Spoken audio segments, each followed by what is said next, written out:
Goddamn. That's a $20 million rip. All right, come back for the rest.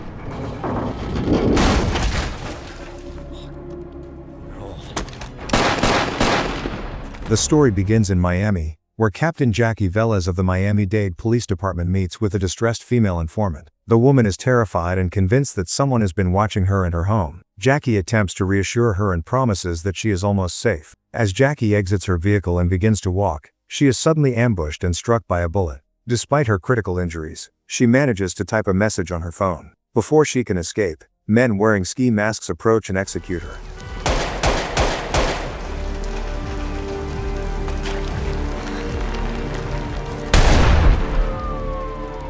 Following the murder of Captain Velas, the members of her specialized unit, the Tactical Narcotics Team, are brought in for questioning. Detectives Numa Baptiste, Mike Rowe, and Lolo Salazar, along with Sergeant J.D. Byrne, are interviewed by the FBI. At the same time, Chief Tom meets with Lieutenant Dane Dumars, who has been promoted to lead the unit following Jackie's death. Tom asks if the federal investigators have cleared him of any suspicion. Dumars confirms that they have accepted his alibi. When asked what Jackie was investigating before her death, Dumars reveals she was pursuing a lead involving a massive amount of money. Dumars expresses his frustration that the feds do not seem to be taking the captain's murder seriously. Chief Tom admits the division is in a state of collapse and explains that the feds want to dismantle the narcotics unit entirely. Meanwhile, an FBI agent named Dell, who is also JD's brother, questions Numa about her relationship with Jackie. Numa clarifies that Jackie was not just a colleague but a close friend, and she emphasizes that Jackie was murdered, not just deceased. Dell questions the team about the nature of their work, which involves seizing large sums of cash and drugs. He asks if the temptation of such large amounts of money ever creates a conflict of interest for the officers. The team members unanimously deny that the money influences their integrity. Later,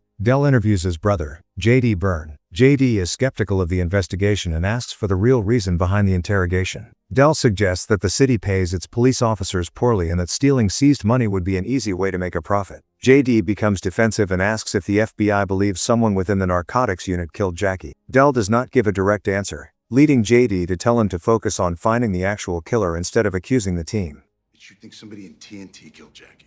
Maybe that's because the killer is a cop. Dell mentions that he has already interviewed the other detectives and the new lieutenant. He points out that Dumars took the promotion that J.D. likely deserved. J.D. defends Dumars, stating that he was the right choice for the position. He tells the FBI that if they had not dismantled the Violent Crimes Advisory Team, known as VCAT, Jackie's killer would likely already be in custody. Dumars later asks Chief Tom for authorization to conduct his own investigation into the murder. Tom refuses, warning that a clandestine operation would give the feds a reason to shut the unit down. During a break in the questioning, Dell mocks JD by asking if he was close with Jackie. When JD remains silent, Dell continues to provoke him by asking about the second gun in JD's double-shoulder rig. The tension peaks when JD punches his brother, causing a scuffle that Chief Tom and Dumars have to observe. Afterward, Dumars and JD discuss the situation. JD notes that the feds are clearly looking in the wrong direction. Dumars agrees, suggesting that the feds either think Jackie was corrupt or that someone on her team is responsible for her death.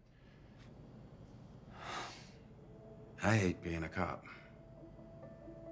JD suggests that the feds are trying to shake things up to see what surfaces. Later, the entire team gathers to wind down and mock the FBI's interrogation tactics. The lighthearted mood shifts when Numa asks why the investigators kept focusing on money. Mike Rowe mentions rumors of stash house hits involving a heist team. JD explains that these rumors involve dirty cops and federal agents working together to rob cartel stash houses. While the team discusses this, Dumars looks at a message on his phone regarding a specific stash house. Outside the station, DEA agents Matty Nix and Dio arrive in an armored vehicle. They are friends with the narcotics team and greet them warmly. Numa tells the agents she believes the feds are trying to frame the unit. Dio agrees that the dissolution of VCAT has hindered the investigation. Dumars then emerges from the building and informs the team about a new Crime Stoppers tip. He claims there is a large amount of cash hidden in a house in Hialeah. When Lolo asks about overtime, Dumars explains there is none due to budget cuts. Numa asks for the specific amount of money mentioned in the tip, and Dumars tells her it is $250,000. However, when Mike Rowe asks the same question later, Dumars tells him the amount is about $150,000. He also tells JD a different number, mentioning $300,000 or $30,000 at different points. Dumars insists on handling the tip within the unit without notifying the Hialeah Police Department, claiming their department is currently a mess. The team eventually rolls out to a quiet cul-de-sac to investigate the address.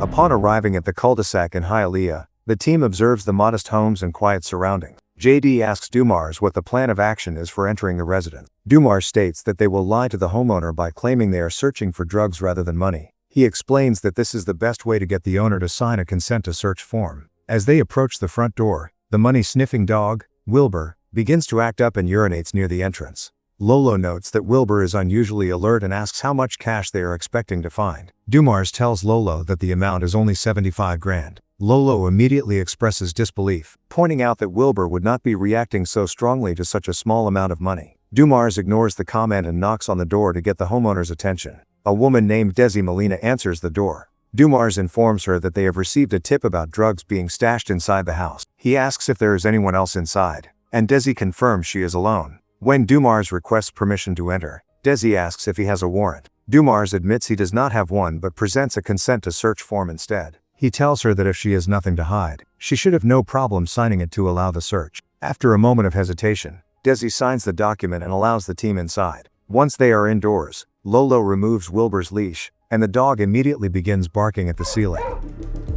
Is there anybody else in this house, Desi? Just me. Lolo, come get the dog. Clear. Dumars asks Desi what is kept in the attic. Desi claims she has never been up to the attic and insists that there are no drugs in her home. JD corrects her by explaining that the dog is alerting them to the presence of money, not narcotics. This information causes Desi's expression to change instantly. Dumars and JD head up into the attic to investigate. JD notices that the attic area is remarkably clean compared to the rest of the house and asks Desi for an explanation. She repeats that she never goes up there and mentions that the house previously belonged to her grandmother. While searching, JD notices a thin wire sticking out from a wall. He pulls the wire, which triggers a hidden panel behind a statue to slide open. Behind the panel, they discover several large drums. Dumars orders the rest of the team to begin removing the containers from the hidden space while he and JD continue to question Desi downstairs. Desi explains that she has only lived in the house for 2 months since her grandmother passed away. She tells the detectives that she had been the sole caregiver for her grandmother for several years. Desi adds that the house is currently in probate and that her sister is contesting the will despite never helping with their grandmother's care. JD asks her point blank if she knew there was money hidden in the house. Despite her earlier reaction to the mention of the dog, Desi denies having any knowledge of the cash. JD warns her that she is now implicated in the possession of illegal funds whether she knew about it or not. Desi argues that the home is not technically hers yet because of the probate status. Dumars finds this legal loophole clever and asks who told her to use it. Desi notices the tattoos on Dumars' hand and asks what they mean. He explains that the first tattoo asks if they are the good guys, and the second one answers that they are and always will be. At that moment, Mike Rowe calls them back to the attic. They crack open one of the drums and find it filled with cash. Dumars realizes that the amount is far greater than any of the numbers he previously mentioned. After eyeballing the containers, Dumars estimates that they have found over $20 million. Damn. That's a $20 million rip. Can't be. Is that real? The team is visibly stunned by the size of the discovery. JD orders everyone to move back downstairs to discuss their next move. Before they do, Dumars demands that everyone, including Desi, hand over their mobile phones. Numa is shocked by the request and asks if he no longer trusts the team. Dumars responds that such a large amount of money makes people act irrationally. JD asks if Dumars wants his phone as well, but Dumars declines and asks JD to help him figure out a plan. JD is clearly frustrated by how Dumars is managing the scene. He asks again what the original tip actually said. This time, Dumars claims the tip was for $30,000. He orders Mike and Numa to finish pulling the containers from the wall and to begin counting the money immediately. JD stops him and insists that they need to move the cash to a secure location right away. Dumars argues that protocol requires them to count the money at the site of the seizure. JD snaps back that standard rules do not apply when dealing with $20 million. Dumars refuses to budge on the issue. JD then suggests calling Chief Tom to report the find, but Dumars says he does not trust anyone at higher command right now. This prompts JD to reveal that Captain Velas had mentioned a rip of this magnitude to him shortly before she was murdered. Lolo asks if she can call her daughters to say goodnight, but Dumars refuses the request. JD suggests calling his brother or Agent Nix for assistance, but Dumar shuts that down as well. JD loses his temper and yells at Dumars for his behavior. Overhearing the argument, Desi warns the officers that they are making a dangerous mistake. She tells them they should just take whatever money they want and walk away before the situation gets worse. Mike then rushes down from the attic to report that a local police car has just turned onto the street. Dumars and JD step outside the house to confront the approaching patrol car. They identify themselves as members of the Miami-Dade narcotics unit to the local Hialeah officers. One of the officers mentions that their department was never notified about a raid taking place in this jurisdiction. JD dismisses the concern, stating that patrol officers do not need to be informed of specialized unit activities. The local officer becomes hostile and informs them that he is calling his superiors as the cruiser pulls away. As the vehicle leaves, JD notices the officer in the passenger seat and recognizes him. He explains to Dumars that the officer was formerly a member of the VCAT unit. JD suggests that since that officer and his partner might have been reassigned to Hialeah, they could have known about the money stashed in this neighborhood. Concerned that the local police may return for the cash, Dumars and JD decide to retrieve their tactical vests, extra weapons, and additional magazines from their vehicle.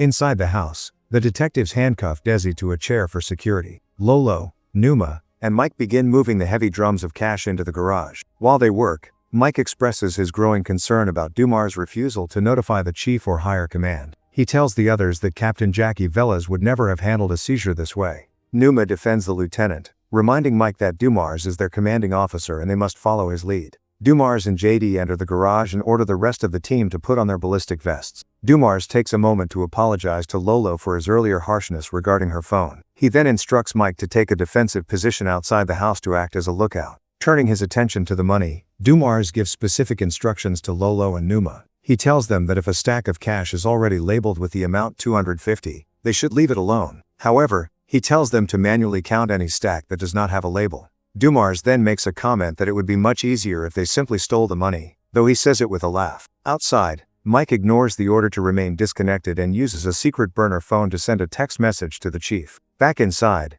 Desi admits to Dumars that since she moved into the house, she has been receiving mysterious phone calls. She explains that the callers would tell her to leave the house for several hours at a time. Desi clarifies that she was instructed to tell the police to take the money and leave if they ever discovered the stash. While they talk, she notices a photo of a young boy that Dumars is carrying and asks who he is. Dumars identifies the boy as his son. Dumars then reviews Desi's police file and realizes that she is actually a confidential informant whose records were sealed for her protection. Desi admits that she cooperated with the police in the past after her ex-boyfriend stole drugs and money, and she did so to ensure her own safety. Dumars and JD accuse her of knowingly allowing the cartel to use her grandmother's house as a storage facility for their profits. Desi remains silent in response to the accusation. Suddenly, an old rotary phone in the house begins to ring. Despite Desi's pleas for them not to answer it, JD picks up the receiver. A distorted voice on the other end issues a direct threat, warning the team they have 30 minutes to leave the house with $150,000 or they will all be killed. JD hangs up and informs Dumars of the deadline. They're gonna come in here and kill everybody. JD then confronts Dumars, asking why the caller specified $150,000 when Dumars had previously told JD the tip was for $300,000. He demands to see the original Crime Stoppers tip, admitting that he no longer trusts Dumars and suspects he is planning to embezzle the money. Dumars claims he does not have the physical tip with him and tries to brush off the confrontation. JD tells him that if he does not call the chief immediately, JD will do it himself. In the garage, Lolo and Numa continue counting the vast sums of cash. Lolo holds up a single banded stack and remarks to Numa that just one of these stacks would be enough to change her entire life. Meanwhile, JD uses his phone to call DEA agent Matty Nix. JD explains the situation, revealing that the rip involves millions of dollars and that Dumars is acting suspiciously by not reporting it. Nix suggests a dark possibility, that this stash house was the same lead Jackie Velas was working on before she died. He points out that as her second-in-command, Dumars would have had access to her files. Nix even suggests that Dumars might have murdered Jackie to keep the money for himself. JD tries to defend his friend, but Nix reminds him that Dumars has nothing left to lose after losing his son to cancer and seeing his marriage fall apart. JD tells Nix he is going to call his brother at the FBI, but Nix warns him not to involve the feds. Nix asks for the address and promises to arrive with an armored vehicle in 10 minutes. Inside, Dumars tells Lolo and Numa that they need to reach an arrangement because he is tired of his low police salary. Outside the house, Mike Rowe notices that the lights in the surrounding homes of the cul-de-sac are turning on one by one. JD joins him, and both men realize that the neighborhood feels unnervingly empty, suggesting that a cartel may have purchased the entire block to maintain control. JD then spots a porch light on a nearby house blinking in Morse code, which spells out the word pigs. JD instructs Mike to inform Dumars about the signal while he goes to investigate the neighboring property alone. Inside the house, Dumars finally contacts the chief, but he only reports a small portion of the seizure, claiming they recovered about $150,000. He tells the chief they intend to count the money and depart on their own. While Dumars is distracted, Desi speaks with Mike and claims she overheard Dumars, Lolo, and Numa plotting to steal the stash in the garage. She tells Mike that he is the only member of the team she trusts. Dumars opens the garage door and is informed by Mike that JD went to check the house with the blinking light. Dumars and Mike walk down the street toward the house JD entered. During the walk, Dumars asks Mike if he is a snitch, but Mike only laughs in response. Dumars tells Mike to return to the stash house while he investigates the property himself. Once alone, Mike uses his phone to alert an unknown party that Dumars is preparing to steal the cash and they need to move immediately. Meanwhile, JD is inside the neighboring house when someone places a gun to the back of his head. Back at the main house, Desi begs Mike to release her from the handcuffs, and he reassures her that help is on the way. Mike enters the garage and offers to help Lolo and Numa count the money, but they coldly reject his assistance. Dumars returns to the garage shortly after, and Numa informs him that the rotary phone rang again with a final warning. They have 10 minutes to leave or they will be killed. When Mike asks about JD's whereabouts, Dumars claims they became separated. Suddenly, the power to the house is cut and heavy gunfire erupts from the darkness. During the chaotic ambush, Lolo is struck by a bullet and wounded. Dumars instructs Numa to stay and treat Lolo while he and Mike head outside to engage the masked gunman. Numa uncuffs Desi so she can help with Lolo's injury. Outside, Dumars manages to kill one of the attackers, but the others begin to retreat. How many of these fucking guys are out here? There were 3 in the truck. Hey, down! Get the fuck down! As Dumars prepares to continue the fight, JD appears and stops him from killing the man who was operating the porch light. JD explains that this man is a cartel lookout and was not part of the group that just attacked the house. The lookout calls his boss and hands the phone to Dumars. The cartel boss explains that his organization is not responsible for the current violence. He states they are walking away from the money to avoid further heat following the death of Captain Velas.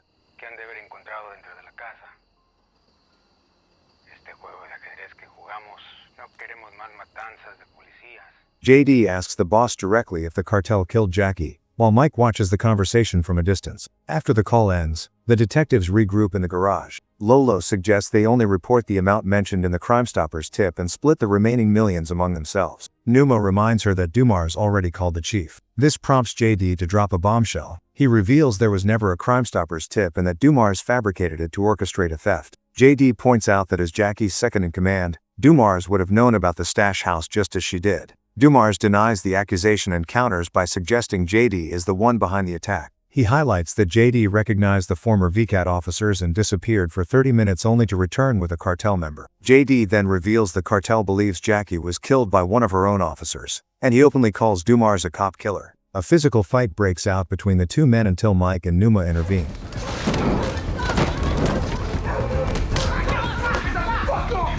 Following the physical altercation between the two men, Dumars orders Mike to go back outside and keep an eye on Desi. While outside, Mike searches his tactical vest and realizes that his secret burner phone is missing. Meanwhile, JD receives a call from DEA agent Matty Nix and urges him to arrive at the location quickly. JD informs Nix that Dumars has officially gone rogue and is preparing to steal the multi-million-dollar rip. Nix explains that budget cuts prevented him from getting a full backup team, but he confirms he is arriving in an armored vehicle. During the call, Nix asks JD for the exact value of the seizure, and JD confirms it is worth $20 million.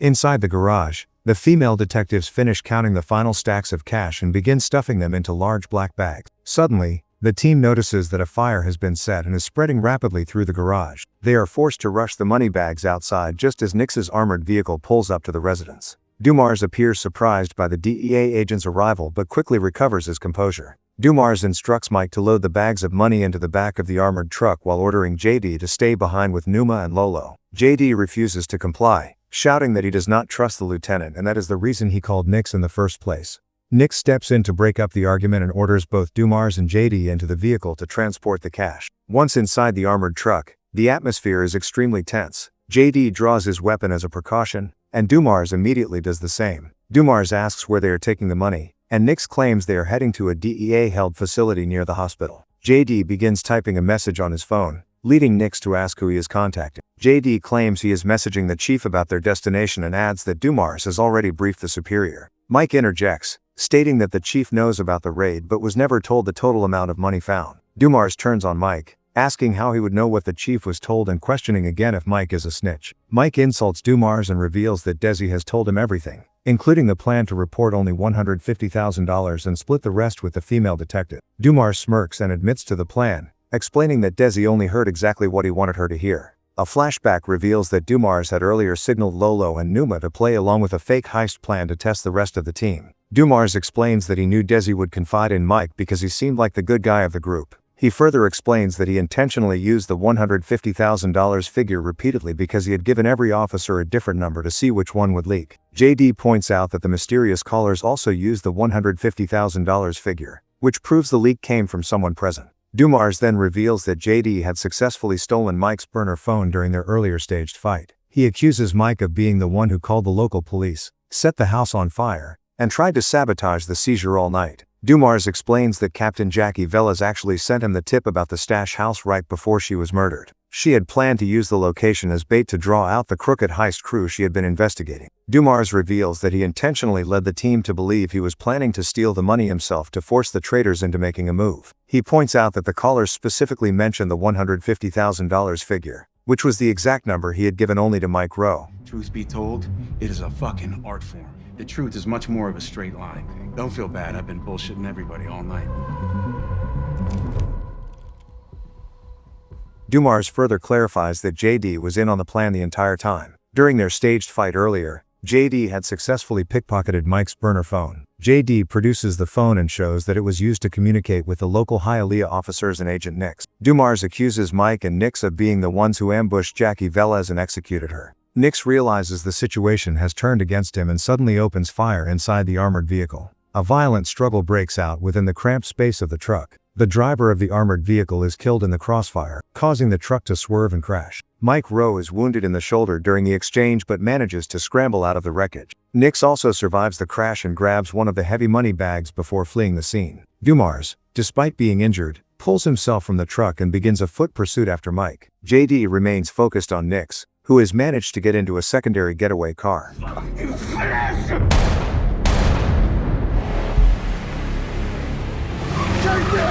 A high-speed car chase ensues through the streets of Miami as JD pursues the DEA agent. Meanwhile, Dumars chases Mike through a marshy area near the outskirts of the city. Mike attempts to lose Dumars in the thick brush, but the lieutenant's experience allows him to track him down. After a brief struggle, Dumars overpowers Mike and secures him in handcuffs, formally arresting his own officer for the murder of Jackie Velas. Elsewhere, the car chase involving JD and Nix reaches a climax near an overpass. Nix's vehicle is forced to a halt, and he exits the car while clutching the money bag. He attempts to negotiate with JD, suggesting they could both live like kings if they just walked away with the cash. JD ignores the offer and remains in a tactical position. Nix grows desperate and reaches for his weapon, but JD is faster and fires a single fatal shot, killing the corrupt agent. JD approaches the body and opens the bag Nix was carrying. He reveals that the bag does not contain any money. Instead, it is filled with old telephone books. A flashback reveals that while the house was on fire, Dumars and the team had swapped the real cash with boxes of old phone books they found in Desi's grandmother's attic. The actual $20 million had been secured elsewhere by Numa and Lolo. In the aftermath of the crash and the final confrontation, the scene shifts to the FBI headquarters and the local police station. Dumars and JD meet with Agent Dell to finalize the paperwork regarding the massive seizure. They reveal that because they suspected a leak within the unit and the DEA, JD had contacted Dell earlier in the night to coordinate a secure perimeter. The FBI arrives in full force to process the crime scene and take custody of Mike Rowe. You have verbal confirmation of your count? 20,650,480. Number 4. 20,650,000. During the debriefing, the official count of the recovered cash is confirmed to be $20,650,480. Because Desi Molina was a registered confidential informant and her cooperation was instrumental in the recovery of the funds, she is eligible for a reward. Under the department's asset forfeiture guidelines, Desi is awarded a 20% share of the seizure. Well done, detectives. Clear this place out. Mop it up. This total amounts to over $4 million, which is more than enough for her to resolve her grandmother's estate issues and start a new life. JD and his brother, Del, share a quiet moment outside the station. JD apologizes for their physical altercation during the interrogation, acknowledging that the tension of the investigation had pushed him to his limit. Del accepts the apology, noting that the FBI's aggressive tactics were partly designed to see who would crack under pressure. They both express relief that the corruption involving Agent Nix and Mike Rowe has been brought to light. Later, Dumars meets with Desi one last time before she leaves the station. Desi admits she was surprised that Dumars used her to leak the fake information to Mike. Dumars nods and explains that he knew she would tell Mike everything because she viewed him as the most trustworthy member of the team. He thanks her for her bravery and for following the instructions Captain Velas had originally intended for her. Desi points to the tattoo on Dumars' hand and asks for the final story behind it. Dumars reveals that the question, "Are we the good guys?" was the last thing his 10-year-old son asked him before he passed away from cancer. He tells her that he promised his son they were the good guys and that they always would be. This promise was what drove him to ensure that Jackie's murder was avenged and the money was properly handled. Stay the fuck out of trouble.